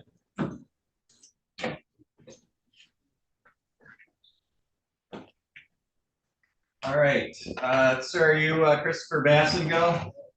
Yes, Your Honor. All right, we'll go on the record in People versus Christopher Massengill, case number 246739. The record should reflect that Mr. Massengill is present today by video from Roscommon County Jail based on prior waiver of personal appearance. Mr. Rolla and Mr. Trush are present here in the courtroom. This is the date and time set for sentencing. Mr. Trush, did you have a chance to go through the report with Mr. Massengill? I have. Mr. Massengill, did you have an adequate opportunity to go through the pre-sentence report with Mr. Trush and talk to him about that? I have, Your Honor. Okay, Mr. Trush, are there any additions, deletions, or corrections that need to be made to that report? No, Your Honor. Are there any challenges to the scoring guidelines? No, Your Honor. Mr. Rolla, do the people have any additions, deletions, or corrections? No, Your Honor, no challenges as to guidelines. Mr. Rolla, anything on behalf of the people for allocution? Judge, the situation we're talking about a 9 felony, 7 controlled substance offense. The guidelines in this case are 10 to 28 up to 15 years. The justice court has a number of options it can do. Generally, though, as opposed to under 33 months is the main provision. It's an impression of in county time. The recommendation in this case is jail with 16 days credit. But the court feels that county time is appropriate. We've asked that the court impose basically the year in jail with 60 days. Thank you, Mr. Trush. So, Your Honor, this is a somewhat unique case. And it's unique in the sense that Mr. Massengill has similar allegations that arise around the same time, one in Roscommon and one here. Roscommon's matter resolved itself quicker than our matter here did. And part of that, frankly, was he was in their jail there. I think when the court crafts a sentence, looking at what's happening there is probably an important thing to look at. And I say that because Mr. Massengill has been sentenced there. He was given a 9-month sentence on the allegations in Roscommon. Part of that sentence made him eligible to get into a treatment program. He is, I think from my discussions with him, about 6 or so weeks away from being able to enter that treatment program. He's been doing everything he can in the county jail there in terms of addressing his substance abuse issues. He's a trustee there. He reports to me about 12 hours a day in their kitchen. And again, he's on the doorstep of being able to get into an inpatient treatment facility. He's going to tell you that's what he needs. He needs to address the substance abuse issues. Now, as I see it, the court has a couple different options. The recommendation here from MDOC is a county jail sentence. And frankly, that makes sense to me, given the context of everything that's going on. What I would suggest to the court, though, is taking into account what's going on in Roscommon, crafting a type of blended sentence may make more sense. And what I mean is, I think everybody probably accepts that there's a punishment element to what happens. He's been in jail there for, I think, about 6 months at this point, and again, eligible for treatment in a short period of time. What we could do is we could issue another jail sentence here and effectively hold him in jail long, right? Up to a year here in jail in addition to what he's already served. My contention to the court would be, I don't know that that's really what results in the best outcome. What I would suggest is a blended sentence where the court imposes a little bit up front, but allows him to get into that treatment. holds the bulk of the jail in abeyance, and if he doesn't do the treatment and doesn't continue to address the issues, then impose that jail. I think that both punishes him with the time that he's already served and a little additional time. But what it really does is hold his feet to the fire in terms of continuing to address the issue, right? Not just finishing this and being on his way. And I think we all know the longer he abstains from substances, the better the overall prognosis for him long-term success. So the longer we can hold his feet to the fire and keep him clean. And I think we all accept that probation is going to be an incentive to keep it clean.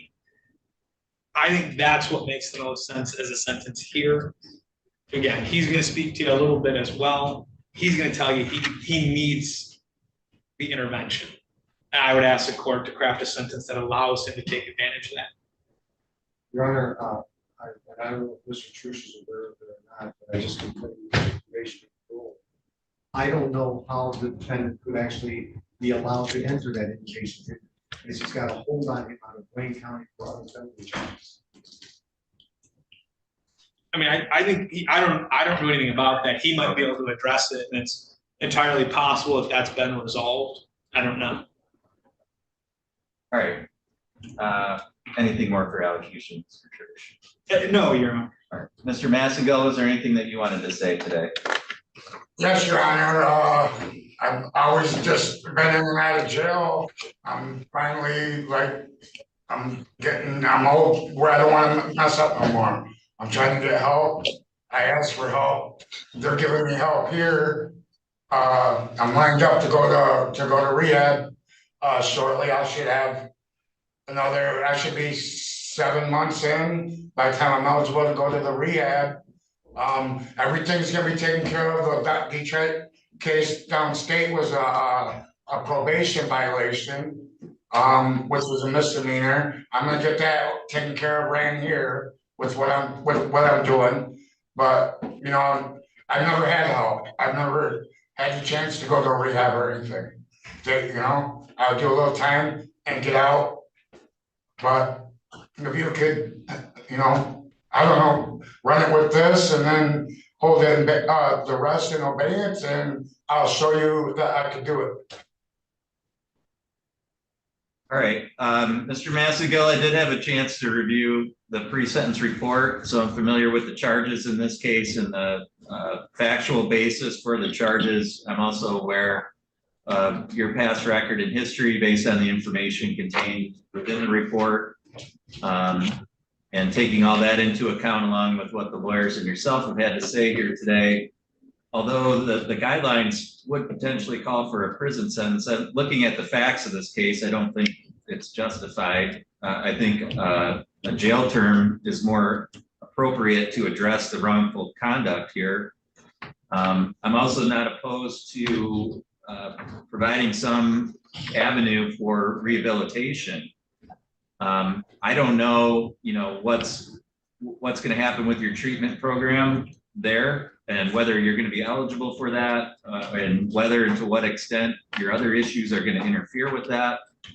But what I will say is, you know, I'm going to sentence you to a straight jail term here in Otsego County. If I get some kind of written confirmation that you're eligible, there's a bed ready for you at a treatment facility, then I would be willing to hold the time remaining here in Otsego County in abeyance for you to be released to treatment. In other words, if the only thing preventing you from going into a residential treatment program is your jail term here, then I would hold that in abeyance and allow you to go into treatment. If you were to leave treatment or unsuccessfully complete it, or you know, not complete it successfully, then you would have to return to jail here and finish your sentence. So Okay. I will provide for that as a possibility, but until I get, you know, written confirmation that there's a bed ready for you to be available, then you know, the sentence here would stand. So the court is going to sentence you to 12 months in the Otsego County Jail. You do have credit for 16 days served. 16? Yes, 1-6. A crime victims assessment. Sorry. What's that? Sorry, I was just wondering, I didn't know that I could have pulled my bond when I got here and I would have been, the time would have been running together that I've been sitting here. I bonded out of there to start taking care of this place. They come and got me, so I was taking care of my stuff. Could you run this all together with the time I've been locked up? Well, right now, according to my records, you're only eligible for 16 days of credit, so. That's all I'm allowing today. If you want to try out, if you want to try to file some type of motion and give me some kind of legal justification for why you're entitled to more, then I would consider that. But at this point, you're entitled to 16 days. Thank you, Your Honor. A crime victim's assessment of $130, court costs of $325, attorney fees of $350, and a $68 state cost. You do have the ability to seek an appeal of this sentence. If you haven't already received it, you will be provided with some papers that explain to you what your appellate rights are, as well as how to request a court-appointed attorney. And again, Mr. Massengill, if you're able to get a bed and get treatment set up, then have that facility provide some type of notice to me in writing. And again, I don't have an issue with giving you an early release and holding the time in advance for you to go to inpatient treatment, okay? Okay, Your Honor, thank you, I appreciate it. Mr. Roll, anything further on this file? Mr. Trush? So, Your Honor, in Crawford, we have and often submit like a form rehab order. Does the court want us to submit that with written, I guess, verification of the bed? That would be great, yes. Yeah. All right, thank you. That's all for today. Mr. Massengill, we're going to disconnect at this time. Thank you. We did have at 10:30, Mr. Trush, People versus Jesse Williams, case number 246673. You got any contacts from Mr. Williams? So. I did, Your Honor. I spoke to Mr. Williams yesterday. I'm surprised he wasn't here when I noticed that we were getting close to this time and he wasn't. I sent him a message, but I haven't heard anything back. Okay. The record should reflect that hearing was set for 10:30.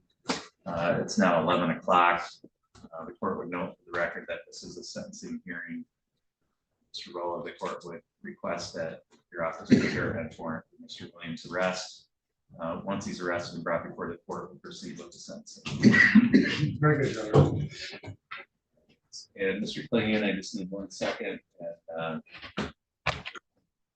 take up Mr. Paskins.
on record in People versus Taft, case number 236564. The record should reflect that Mr. Taft is present here in the courtroom today. If I could have counsel put your appearances on. Thank you, Your Honor. For the record, we're going to Thank you, Your Honor. Good morning, Brian Plea, the health department. This is the date and time set for a sentencing hearing in this matter. Mr. Taft, have you had an adequate opportunity to go through the pre-sentence report and talk to Mr. Plea about that? Yes, Your Honor. Mr. Clayton, are there any additions, deletions, or corrections to that report? Yes, Your Honor. On page 1, under additional information, look at right below evaluation plan. All of the statement contained in the additional information may be accurate with regards to the Michigan State Police may or may not be investigating. I don't think it's relevant. I don't know how it's relevant to the pre-sentence investigation report going forward. There might be an investigation, there might not be, but there's no charges being filed. He's not. I just don't see how that's relevant to this hearing. Mr. Rowland.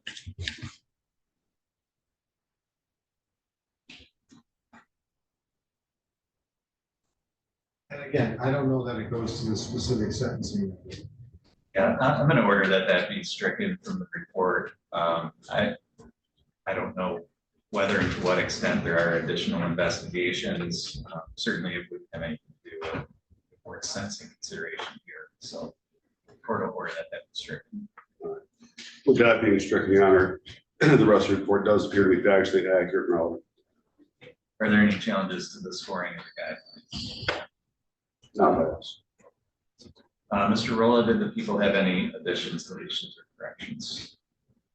Judge, the only situation that I would say has to be corrected, and it's actually not in the body of the report, would be under the recommendation, the firearm in this case has to be confiscated and down pursuant to statute 75239.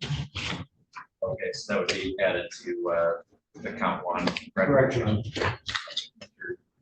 Plan, I believe that's an accurate statement of the law. The only other question I had with regard to that recommendation, and Mr. Leo, maybe you can address this. It indicates 2 days of credit for count 2, which is the felony firearm. Should it be 2 days of credit for count 1 instead?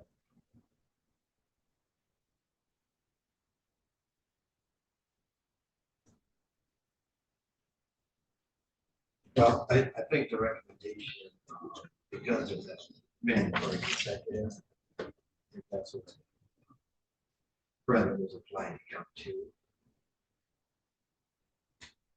Okay, so that has to be served first. That's correct. Then, okay. All right. Mr. Rolla, any other corrections, additions? No, Your Honor, thank you. All right. Mr. Rolla, any challenges to the scoring? No, Your Honor, thank you. Anything on behalf of the people for allocation in this case? Judge, in this particular case, the court Zachary trial, as this is third and fourth felony involved firearms. He knows you can't have that, regardless of the excuses that were attempted to be made at the time of this trial. The jury obviously didn't buy it. The recommendation in this particular case, I think, is appropriate. We ask for the comments. Thank you. Once again, the court did sit through the trial in this case. I think this case is distinguishable from other cases or similar cases. The court obviously has to look at the offense and the offender. And looking first at the offender, looking at Mr. Taft's prior record, I acknowledge that he does have felony convictions. Some of them are quite old. The most serious ones are over 20 years old.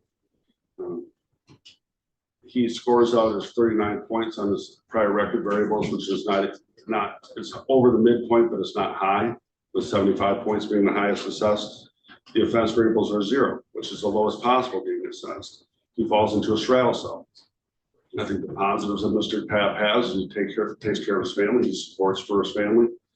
He is self-employed, he takes care of a business, he's got clients, he's got a lot of positives going on. His criminal history, although in his early years was rocky, in his mid years and most recently it's been mostly driving license suspended, driving without insurance. Well, although crimes are not considered crimes, that would be public safety or public interest type crimes. In this case, although I have no choice but to accept the jury verdict, I remain resolute, as does Mr. Papp that he didn't have possession of the gun. I don't think even the prosecution's theory of the case was they had actual possession of the gun. I think it comes down to reasonable access to the gun, and the gun was located in the house where he resided.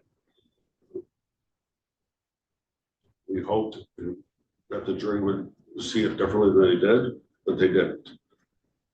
The fact of the matter is that Mr. Papp does provide, he does seem as though he's reformed his life rather dramatically from his early misgivings. He sits here in front of the court on a straddle cell. He's a 5 to 46 or 5 to 23 without the supplementation of 5 to 46. The court has a great deal of discretion in looking at the offense and the offender and recognizing that there's a 2-year mandatory proceeding and consecutive. In fashion, the sentence, the court's mandated to that, but then as part of the remaining sentence, what is appropriate? I don't think long-term incarceration serves any purpose. I think it just warehouses Mr. Papp. I don't think it makes the public any safer. Matter of fact, arguably the public's better. Mr. Papp's out working and providing for his family. So the court has a wide range of discretion with regards to the second part of the sentence, even if you're mandated at the first part. I see no reason why Mr. Papp would have to serve middle or high end of the guidelines. He could very easily serve low end of the guidelines and serve the same purposes of sentencing. I would feel differently about the case if Mr. Papp had used the gun, had possessed the gun. Actually, there's no evidence of either. So I'd ask the court to consider a sentence at the low end of the guidelines. And I recognizing that might result in a bit of a legal conundrum that he serves the 2 years and comes back and serves a county jail sentence. That might not be appealing to the court, but that's certainly within the court's purview with the sentencing guidelines was clearly positive. I don't see any justification for a sentence of 30 months or even 24 months after Mr. Papp has already served 2 years. So I'd ask the court to consider a low end of the guideline sentence, acknowledging that Mr. Papp will be out of public domain for the first 2 years of the sentence. Mr. Papp, anything that you wanted to say today? Yes, Your Honor. I am sorry here for wasting your time. I did not possess that gun. It was in my house.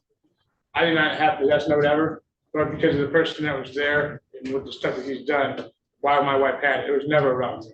I've never touched it or anything. I had it so my wife can protect herself, my 4-year-old son, Sunday, and my stepdaughter. That's the only reason I was there, because Todd Schrader kept coming there. We tried to go to the police. They just kept telling us no. So we looked up, we called everybody, called the Attorney General, we called the state police. What do we gotta do to make this legal? So we did. We thought, or at least I stand here saying I thought I did, because I really thought I did. But in my time of being younger and being incarcerated, I learned this is not for me. I started my own family. Right there, my son, they couldn't be here, they couldn't be here today. I started my own business. I had handyman service, and I helped people from Gaylord to Boyne all the way to where I live over there at Otsego. And now I gotta stay here and ask for leniency for something I know I didn't do. And in my heart, and then God looking down knows I had nothing to do with this, and I shouldn't be standing here asking and begging you for forgiveness or for leniency. I mean, so my family doesn't get ripped apart more than it already has. All right. So obviously I did sit through the trial. I heard all the evidence, all the testimony. So I'm aware of the factual basis for the conviction here today. I did read through the report, so I'm familiar with all the background information regarding you and your prior history, as well as your personal history. And taking all that into account, along with what the attorneys and yourself had to say, number one, with regard to the felony firearm charge, that's something that's really outside of the court's hands. That's a statutory requirement based on the conviction. So there's not much to be said for that portion of the charge. In terms of the possession of a weapon by a felon, the law is pretty clear. It doesn't have to be in your hand. You don't have to use it. You can't be in actual or constructive possession of a weapon. And as somebody with a felony conviction, it's your responsibility to know and understand the law regarding weapons, and when you can be around them and when you can't. It's pretty clear that having that weapon in that house with you present in the location it was in, and clearly unsecured, you did have access to that. You could have grabbed that weapon at any time you wanted to. The way that it was locked, based on the evidence that was presented at trial, wasn't really locked at all. Could have been used by anyone. So, you know, it was a completely inadequate way of trying to keep a weapon in a home with someone who was legally not allowed to be around weapons. And again, the law presumes that it's your responsibility to know and understand that. And when you don't take enough care, then you wind up in the situation that you're in. The guidelines in this case, as Mr. Plea indicated, are 7 months up to 46 months. I think a sentence within the middle of the guidelines is appropriate. I think it accounts for your conduct in this case. I think it addresses your prior history. I think it's a reasonable sentence given the jury's verdict, and I think it is proportionate to your conduct in this case as well as your past history. So for all those reasons, the court will sentence you as to the possession of a firearm by a felon to 24 months to 5 years with Michigan Department of Corrections. There is 0 days credit as to that charge. The court will also order, as Mr. Rowe indicated, as the court's required by statute, forfeiture of the weapon involved and $68 state cost.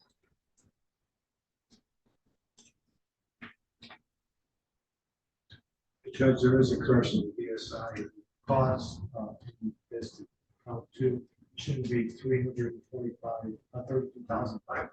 It should be $325. Right.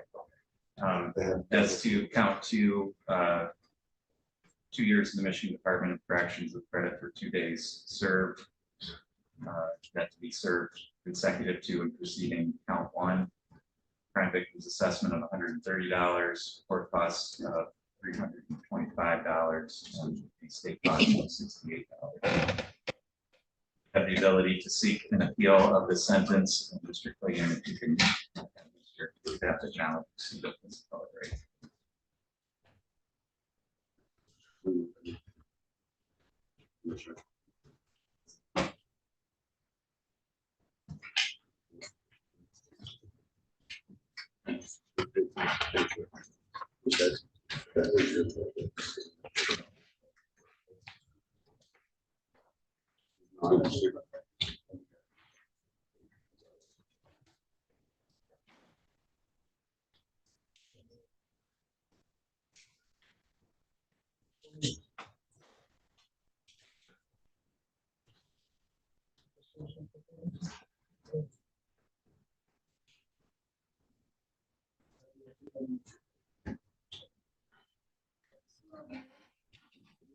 Take care of yourself.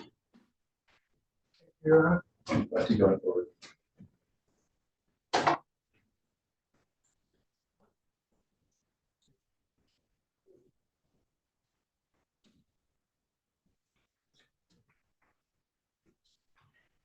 One more hearing, 11:15 people versus Sweetheart. I believe he's lodged in our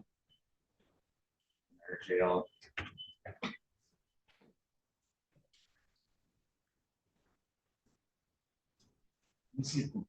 Yeah. You just need input.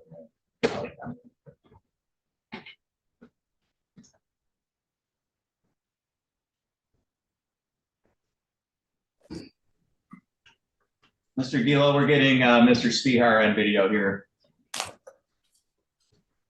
Very well.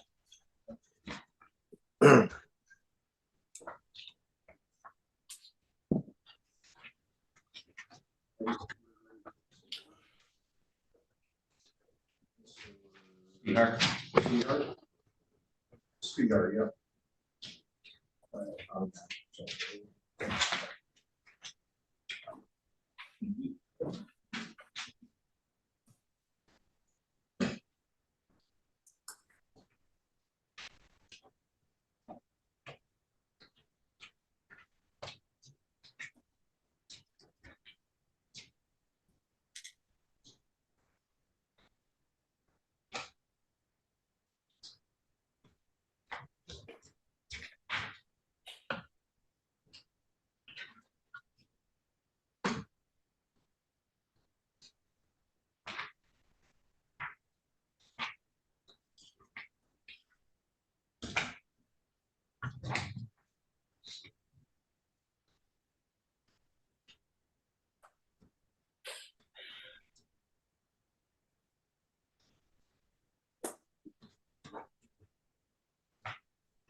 All right, sir, are you Kevin Spehar?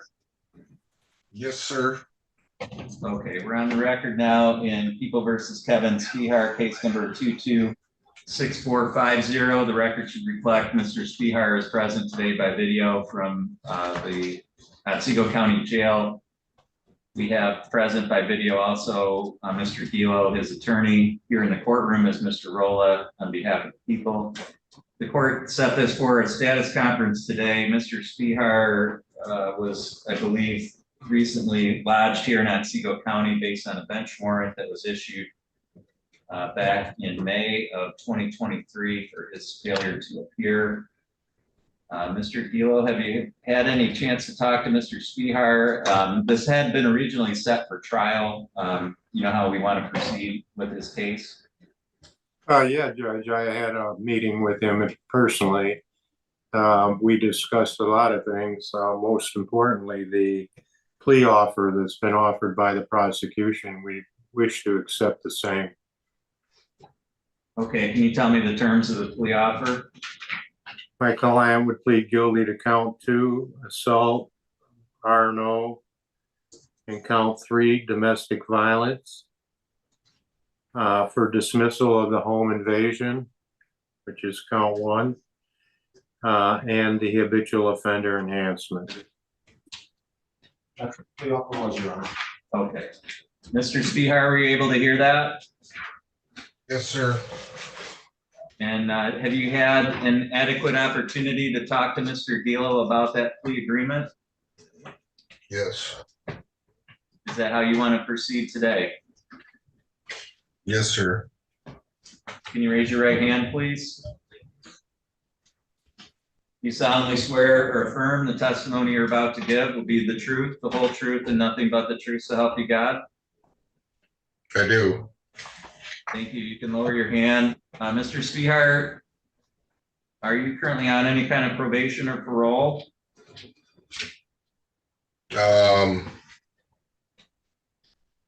Not yet, but I will be. Okay. All right. And you understand that the maximum possible penalty you could face for the charge of resisting or obstructing a police officer is up to 2 years and a $2,000 fine. You understand that? Yes. And the maximum possible penalty that you could face for domestic violence, which is a misdemeanor, is up to 93 days and or a $500 fine. You understand that? Yes. With those maximum possible penalties in mind, what is your plea to each of those charges today? Guilty. Right now, you have certain rights. I'm going to go through those with you. You have the right to have a trial. You have the right to be tried by a jury. You have the right to be presumed innocent until proven guilty. You have the right to have the prosecutor prove beyond a reasonable doubt that you are guilty. You have the right to have any witnesses against you appear at trial and to question those witnesses. You have the right to have the court order any witnesses on your behalf appear at trial. You have the right to remain silent during a trial and to not have that silence used against you, and the right to testify at a trial yourself if you wanted. You understand all those rights? Yes, I do. You understand that you're giving up and waiving all of those rights by pleading guilty? Yes, I do. Also, you don't have an automatic right to appeal the plea that you're making here today. If you wanted to try to appeal it, you would have to ask for the Court of Appeals to hear your case. They could say no, and then that would be the end of any appeal. You understand that? Yes. Has anyone threatened you with anything to get you to plead guilty? No. Has anyone promised you anything other than what we said here on the record today? No. Is it your own free choice to plead guilty? Yes. Are you pleading guilty because you are guilty of each of these charges? Yes. The information I have indicates that this happened back on September 15th of 2022, so just about 2 years ago. Is that correct? Could you repeat that? I'm sorry. Yes, sir. Okay. On that date, were you at a residence on Pinecrest here in Otsego County? Yes, All right, and did you have an altercation with the Nicole Ashton on that date? yes, Did you have a dating relationship with her at that time? yes, Okay. And did you have some kind of physical contact with her? yes, All right. And was that unwanted contact? In other words, you were touching her in a way that she didn't want to be touched? yes, And were the police called to that location during that incident? yes, Okay. Was that a police officer from Otsego County Sheriff's Department? yes, Did you know that he was there acting as a law enforcement officer at the time? yes, And did he give you some commands or tell you to do something that you did not comply with? yes, What was he asking you to do that you didn't comply with? come out with your hands up. Okay. And he was there responding to whatever was going on with you and Miss Ashton? Yes, All right, Mr. Roller, are the people satisfied with the factual basis? So as the court finds that this would not see yes, Your Honor. You have testimony that it was on Pinecrest and. Very good. And so the court have to take judicial notice, but just so the record's clear, that's all. Thank you. Okay, Mr. Gilo, are you satisfied with the factual basis? I am, Your Honor. Mr. Rolla, are the people aware of any threats, promises, or inducements other than what's been placed on the record? No, Your Honor, thank you. Mr. Gilo, are you? No, Your Honor, thank you. Mr. Rolla, are the people satisfied that the court has complied with statute and court rule in the taking of this plea? Mr. Gilo? Yes, Your Honor. Thank you. Mr. Spihar, the court finds that your plea is knowing, voluntary, and accurate. The court is satisfied that there is a factual basis to support a finding that you are guilty of this charge. The court will accept your guilty plea. As to each charge, this matter will be set for a sentencing hearing. Between now and then, you'll be contacted by the probation department for a pre-sentence report. Mr. Roll, anything further we need to address today? Mr. Gilo, anything further we need to address today? No, Your Honor, thank you. Okay, thank you. That's all for this hearing. The court's going to disconnect. This also concludes the court's morning docket. Court will be in recess until